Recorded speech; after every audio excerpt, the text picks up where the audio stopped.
Welcome to another blog of এখন রাজস্থান। 9টার উপরে বাজে। আমরা জয়পুর স্টেশনে এসে পৌঁছলাম। বাইরে প্রচুর টিপের ট্যাক্সি আছে, অটো আছে। সো আমরা এখান থেকেই হোটেলের দিকে যাব। ঠিক আছে, এমনি পরিষ্কার পরিচ্ছন্ন, বেশ ভালো। আপনারা আপনাদের বুকড হোটেল থাকলে সেখানে ফোন করে জেনে নেবেন অটো বা ট্যাক্সিতে ভাড়া কত, একটু দামাদামি করে নেবেন। আমরা চলে এলাম না আমাদের আজকের হোটেলে। চলুন আপনাদের হোটেল রুমটা একটু দেখিয়ে দিই। চলুন খুলুন, এটাই হোটেল রুমটা। বেডরুম। আউটসাইড এখন রাত্রেবেলা কিছু দেখা যাবে না, দিনের বেলা। বাথরুমটাও একটু দেখিয়ে দিই কেমন আছে।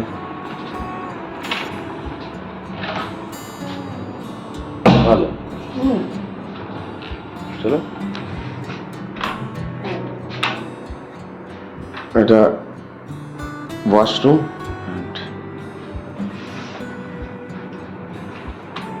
ঠিক আছে, বাকিটা কাল সকালেই হবে। আমরা এখন আছি রত্নাগর প্যালেসের রুফটপ रेस्टोरेंट है। দেখি কিছু খাওয়া যায় এটাই নাকি। कितना टाइम लगता है जाने आने? তো এটা উপর থেকে সিটি ভিউটা। পরদিন সকালবেলায় আমরা হোটেল ট্যারিসে চলে এলাম কমপ্লিমেন্টারি ব্রেকফাস্টের জন্য, এবং আমরা রাতেই গাড়ি ঠিক করে রেখেছিলাম। তো আপনারা আগে থেকেই গাড়ি বুক করে নেবেন। আমাদের আজকের গন্তব্য ভানগড় দেখে নিলাম, কিন্তু মেট্রো আর চড়ার প্রয়োজন হয়নি। নাহারগড় ফোর্ট জানি না দেখা যাচ্ছে কিনা মোবাইল ক্যামেরা।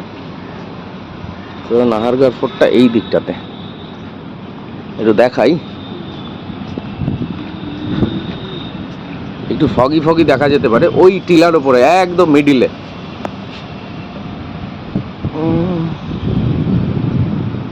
এই যে এটা নাহারগড় ফোর্ট, এখানেই যাব আমরা। খেয়ে দিয়ে ব্রেকফাস্ট করে এখানে যাব। এটা হোটেল রত্নাগিরি থেকে ভিউটা, রত্নাগিরি প্যালেস। এখানে সব হোটেলই ভালো দেখলাম। রেট মোটামুটি 2000-3000-এর ভেতরে ভালো। 3.5 থেকে ঠিক আছে, 4। ভালো ভালো হোটেল আছে। আমরা যেটা ভেবেছি 3.5 থেকে 4। ঠিক আছে, চলো টাটা। এইটাই হচ্ছে আজমেরি গেট। আজমের গেট, এই ওল্ড সিটি না? ओल्ड सिटी जो जयपुर की सिटी। আচ্ছা আচ্ছা আচ্ছা আচ্ছা। এটা আজমের গেট ক্রস করলাম, ভালো দেখতে বেশ গেটটা। এই পুরনো শহরটা ঘিরে টোটাল 8টা গেট রয়েছে। আমরা তার একটাই ক্রস করলাম। পিঙ্ক সিটি নাম হওয়ার কারণ মেইনলি রঙের জন্য। বিদ্যাধর ভট্টাচার্যের পরিকল্পনায় নির্মিত জয়পুর ভারতের প্রথম পরিকল্পিত শহর হিসেবে গৌরব অর্জন করেছে। রঙিন রত্নের জন্য বিশ্বব্যাপী বিখ্যাত এই শহর।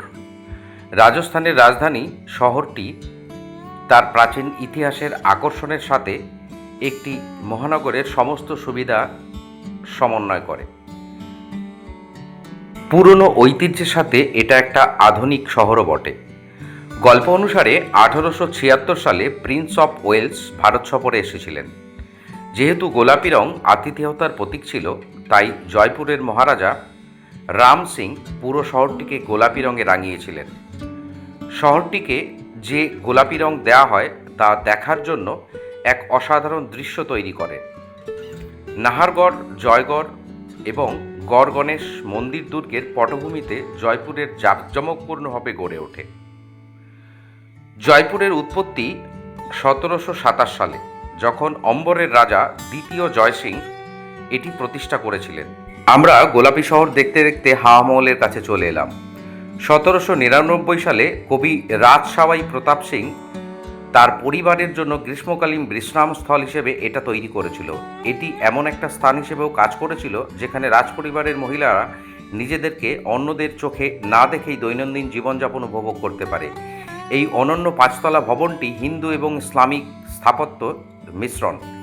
এর ছোট ছোট জালিযুক্ত জানালা, যাকে ঝরোখা বলে, বাইরের অংশটি ভগবান কৃষ্ণের মুকুটের মতো। জানালাগুলি এক ধরনের এয়ার কন্ডিশনের মতো কাজ করে, যা পুরো প্রাসাদ জুড়ে শীতল বাতাস পরিবাহিত করে।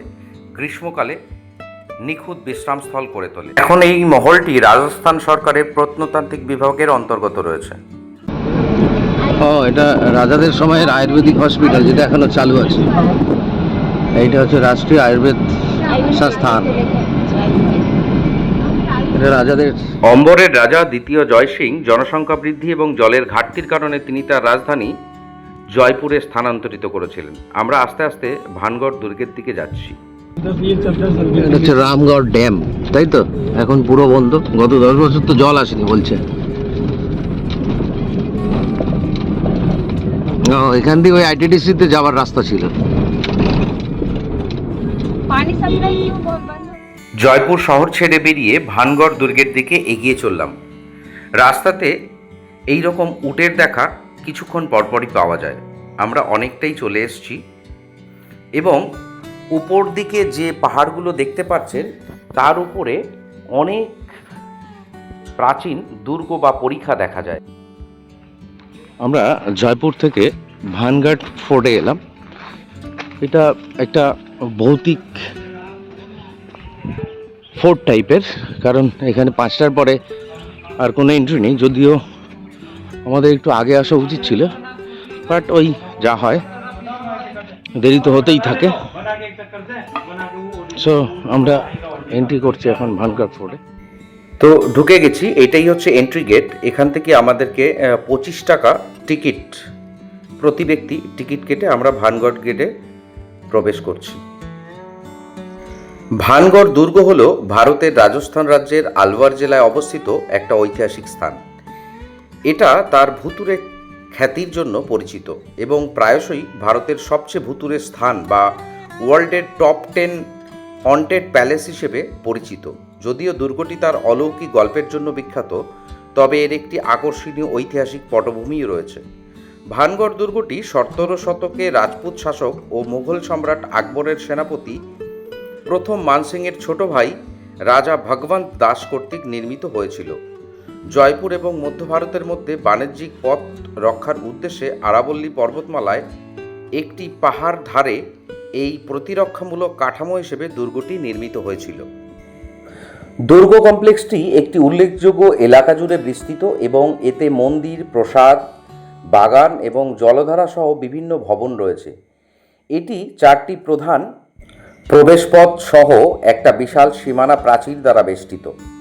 সারিস্কা ব্যাঘ্র সংরক্ষণ কেন্দ্রটা এর ঠিক পাশেই। ভানগড় দুর্গ সম্পর্কে সবচেয়ে আকর্ষণীয় তথ্য হল দুর্গের সাথে সম্পর্কিত পৌরাণিক এবং অলৌকিক গল্প, যা কেউ কেউ লক্ষ্য করেছেন বা অন্যরা তৈরি করেছেন। ভানগড় দুর্গে যাওয়ার পথটা ভয়াবহ, যদিও শোনা যায় এমন সব গল্পের কারণে। একসময় সুন্দর হাবেলিগুলো এখনও ভাঙাচোরা। দেখতেই পাচ্ছেন ভানগড় দুর্গের পথের দুপাশেই রয়েছে। একটা সময় এখানে খুব বড় জনপদ ছিল, সেটা দেখলেই বোঝা যায়। ভানগড় দুর্গে যাওয়ার পথে আজবগড় দুর্গও আছে। সেখানে কেবল দেওয়াল দেখার মতো আর কিছু নেই। মাধো সিংয়ের ছেলে চতর সিং এর পরে আজবগড়ের দুর্গটা নির্মাণের দায়িত্ব নেন এবং মাধো সিংয়ের নাতি আজব সিং। ভানগড় দুর্গের ইতিহাস 17 শতকে সম্রাট আকবরের শাসনকালে ফিরে যায়। ধারণা করা হয় এটি 1793 খ্রিস্টাব্দে মান সিং, যিনি তার ভাই মাধো সিংয়ের জন্য আকবরের প্রাসাদের নবরত্ন নামে পরিচিত ছিলেন, তিনি নির্মাণ করেছিলেন। প্রাসাদের ধ্বংসাবশেষ ঢালু ভূখণ্ডের পাদদেশে অবস্থিত, যেখানে গাছপালা দ্বারা বেষ্টিত একটা পুকুর, দুর্গ প্রাসাদ প্রাঙ্গণে জলের একটা পুকুর, একটি প্রাকৃতিক ধারাও রয়েছে। ভানগড় দুর্গের ভুতুড়ে কাহিনী দুটো ভিন্ন দিকে প্রবাহিত হয়। দুটো ভিন্ন গল্পের বর্ণনা আছে এতে।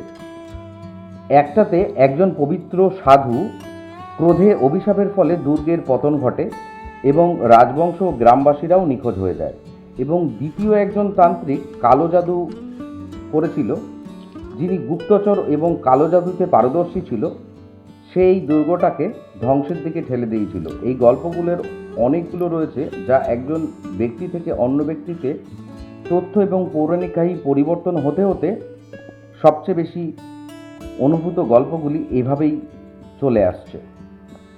ভানগড় দুর্গ যে এলাকায় নির্মিত হওয়ার কথা ছিল সেই পাহাড়ে একজন সাধু গুরু বালুনাথ থাকতেন। নির্মাণের বিষয়ে পবিত্র সাধুর সাথে পরামর্শ করেন মাধো সিং এবং মান সিংয়ের পিতা রাজা ভগবান সিং। সাধু বালুনাথের শর্ত মেনে দুর্গের ভিত্তি স্থাপনের নির্দেশ দেন। শর্ত ছিল যে প্রসাদের ছায়া যেন কোনোদিন বালুনাথের বাড়ির ওপরে না যায়। যদি তা যায় তাহলে দুর্গটা ভেঙে টুকরো টুকরো হয়ে যাবে। ভানগড় দুর্গটি একটা নির্দিষ্ট সীমানা পর্যন্ত সাধুর দেওয়া শর্ত অনুযায়ী নির্মিত হয়েছিল, কিন্তু অবশেষে রাজা সাধুর কথা উপেক্ষা করতে শুরু করে এবং দুর্গটি প্রসারিত হতে থাকে যতক্ষণ না ছায়া সাধুর বাড়িতে পৌঁছায়। সেই সময় সাধু বালুনাথ রাজ্যের ধ্বংসের অভিশাপ দেন, তাই এটা ধ্বংস হয়ে যায় এবং অবশেষে আশেপাশের গ্রামগুলো ধীরে ধীরে পরিত্যক্ত হয়ে যায়। গুজব ছিল যে দুর্গের পতনের পর পুনর্নির্মাণের জন্য বিচার করা হয়েছিল, কিন্তু ছাদ সবসময় ভেঙে পড়ে যেত আর কোনো বাড়ি তারপরে আর তৈরি করা যায়নি। দেখতেই পাচ্ছেন। তবে যারা রাজস্থান ভ্রমণ বা জয়পুর ভ্রমণে আসেন তারা অনেকেই এই স্থানে আসে না, কারণ এটা জয়পুর শহর থেকে মোটামুটি 70-80 কিলোমিটার ডিস্টেন্সে। তবে আমরা বলবো বা আমি বলবো এখানে আপনারা অবশ্যই আসবেন। এটা খুব সুন্দর জায়গা এবং ভীষণ ভালো এর গল্পটাও, এবং প্রচুর হিন্দি সিনেমাতেও এই জায়গার অনেক সিন আপনারা দেখেছেন, সেটা একটু পরেই বলবো। আর দ্বিতীয় গল্পটা হলো ভানগড় দুর্গ ধ্বংসের জন্য তান্ত্রিকের অভিশাপ দায়ী। রাজকুমারী রত্নাবতী ছিলেন রাজস্থানের রত্ন হিসেবে পরিচিত ছত্র সিংহের মেয়ে। দেশজুড়ে প্রেমিকরা তাকে বিয়ে করতে চেয়েছিল এবং ঠিক তখনই এক সাধু যে ওই রাজ্যেই থাকতো সেও ওই রাজকুমারীর প্রেমে পড়ে যায়, কিন্তু তিনি নিশ্চিত ছিল যে তাকে পাওয়া অসম্ভব। তাই তান্ত্রিক তাকে রাজকন্যার প্রেমে পড়ার জন্য কালো জাদু ব্যবহার করার পরিকল্পনা করেছিল। ভানগড় দুর্গ ঘুরতে মোটামুটি 3 থেকে 3.5 ঘন্টা সময় লাগবে, তো এখানে প্রচুর যথেষ্ট বাঁদরের বাঁধ সময় দেখা হাতে যাবে। নিয়ে এখানে আসবেন। আর বিকেল 5টার পরে কিন্তু এই দুর্গটা বন্ধ হয়ে যায়। আমরা আস্তে আস্তে ভানগড় দুর্গের টিকিট কাটার পরে এর ভেতরে সামনের যে অংশটা দেখলেন এখানে প্রজারা থাকতো এবং এটাই হচ্ছে দুর্গপ্রাসাদের প্রবেশদ্বার। যদিও এখন যে লোহার জালিগুলো দেখতে পাচ্ছেন এগুলো পরে আর্কিওলজিক্যাল সার্ভে অফ ইন্ডিয়া থেকে লাগানো হয়েছে। আগে এখানে সব কাঠের বড় বড় খিলান ছিল, যদিও এখন এগুলো আর নেই। আমরা দুর্গের ভেতরে আস্তে আস্তে প্রবেশ করছি এবং আমরা খুব গরমের ভেতরে এসেছিলাম, তাই চড়া রোদ ছিল। কি ওই ডান দিকের মন্দিরটা দেখে কিছু বুঝতে পারছেন? হ্যাঁ, যেই সিনেমার শুটিংয়ের কথা বলেছিলাম, ইয়ে বন্ধন তো প্যার কা বন্ধন হ্যায়, করণ অর্জুন সিনেমায় এখানেই শাহরুখ খান, সালমান খান এর ওই গানটা মনে আছে নিশ্চয়ই, এখানেই সেই শুটিংটা হয়েছিল। আরও অনেক সিনেমাতেই আপনারা এই জায়গার দৃশ্য দেখতে পাবেন। ভীষণ সুন্দর জায়গাটা, এবং ওপরের দিকটাতে চলুন যাই একটু মন্দিরের ওপরটায় দেখে আসি কি আছে। যদিও বিশেষ কিছু নেই, এই মন্দিরে এখন আর পুজো হয় না, এমনিই পড়ে আছে। সম্ভবত এটা শিব মন্দির ছিল। এবং ওপরে যে পাহাড়গুলো দেখতে পাচ্ছেন তার ওপরে অসংখ্য দেয়াল আমরা নিচ থেকে দেখতে পেয়েছি। উপরে কিছুটা যাওয়া যায়, যদিও আমরা আর সময়ের অভাবে খুব একটা যেতে পারিনি। ওপরে আরেকটা মন্দিরও আছে। এবার নিশ্চয়ই বুঝতে পারছেন, অনেকগুলো হিন্দি সিনেমাতেই বিভিন্ন গানের দৃশ্যে আপনারা এখানকার শুটিং দেখেছেন। এখানে একটা ঝর্ণাও আছে, যেটা মন্দির থেকে বাঁ দিকে ওই কর্নারে।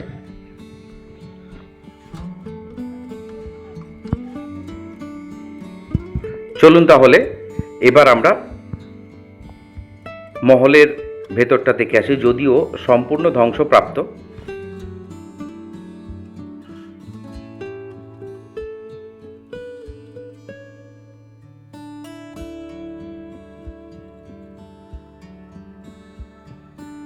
শুধু দেয়ালগুলোই বেঁচে আছে। যে গল্পটা আপনাদের বলছিলাম, ওই সাধু রাজকুমারীর সুগন্ধির প্রতি একটা আকর্ষণ বুঝতে পেরেছিল, তাই তিনি রাজকুমারীর জন্য সুগন্ধি উপহার মন্ত্রপুত করে রাজকুমারীর জন্য পাঠিয়েছিলেন, কিন্তু রাজকুমারী তার উদ্দেশ্য বুঝতে পেরেছিল এবং বোতলটা ভেঙে ফেলেন, যা পাথরে পরিণত হয় এবং তান্ত্রিক তার নিচে পড়ে মারা যায়।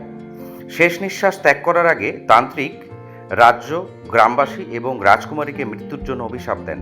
পরবর্তীকালে মুঘল সম্রাটরা রাজ্য আক্রমণ করে এবং লোককথা অনুযায়ী দুর্গের সমস্ত বাসিন্দা এবং রাজকন্যা মারা যায়। ধারণা করা হয় দুর্গটি আজও তান্ত্রিকের ভূত দ্বারা আচ্ছন্ন। ধারণা করা হয় রাজকন্যার পুনর্জন্ম প্রাসাদেই হবে, তারপর তান্ত্রিকের ভূত চলে যাবে। ভানগড় দুর্গের ভেতরে এবং আশেপাশে অন্ধকারের সময় ঘটে যাওয়া ঘটনা সম্পর্কে অনেক অনুমানমূলক গল্প রয়েছে। কিছু স্থানীয়র মতে পূর্ব সতর্কীকরণ সত্ত্বেও অনেক তরুণ সূর্যাস্তের পর দুর্গে প্রবেশ করে জায়গাটি আবিষ্কার করার চেষ্টা করেছিল, কিন্তু তারা আর ফিরে আসেনি। এছাড়াও লোকেরা এখানকার মহিলাদের চিৎকার এবং বিভিন্ন কক্ষ থেকে গানও শুনতে পেয়েছেন অথবা আশেপাশের অলৌকিক কার্যকলাপ দেখেছেন। এগুলো গুজব বা ঘটে যাওয়া ঘটনা হতে পারে, তবে কেউ কেউ কখনো এগুলো প্রমাণ করতে আসেনি। যদিও এএসআই সকাল 6টার আগে বা সন্ধে 6টার পর ভেতরে প্রবেশ নিষিদ্ধ করে।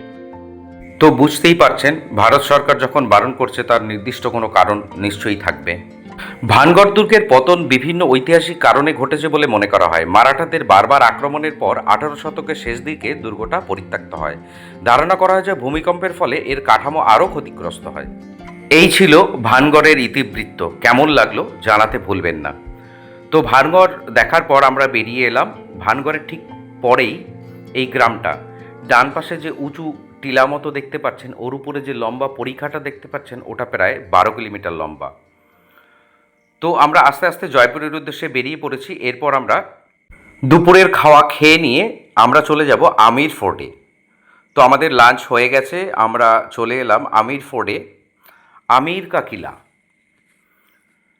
আকবর মহান ছিল কি না সেটা আমার জানা নেই, কিন্তু যোধাবাই কতটা মহান ছিল আর ওনার মায়ের মহল কতটা মহান ছিল ওইটাই দেখব আজ। এটাই হচ্ছে আমির কা কিলায় ঢোকার প্রবেশপথ। আমাদের এখানে পৌঁছতে পৌঁছতে অনেকটাই বিকেল হয়ে গেছে। তো সেই জন্যেই আমরা চলে এসেছি একটা ওয়ার্ল্ড হেরিটেজ সাইট দেখতে, যার নাম আমির কা কিলা, যা ছিল জয়পুর শহর তৈরি হওয়ার আগে জয়পুরের রাজার রেসিডেন্সিয়াল প্যালেস। তো চলুন যাই। ঢোকার পথেই পেয়ে গেলাম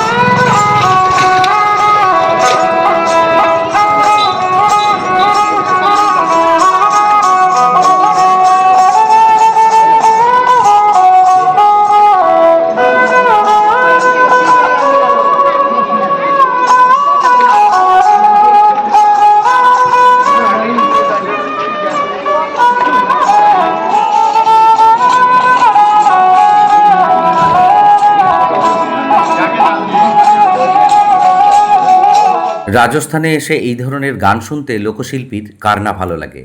চলুন তাহলে এবার ভেতরে যাই।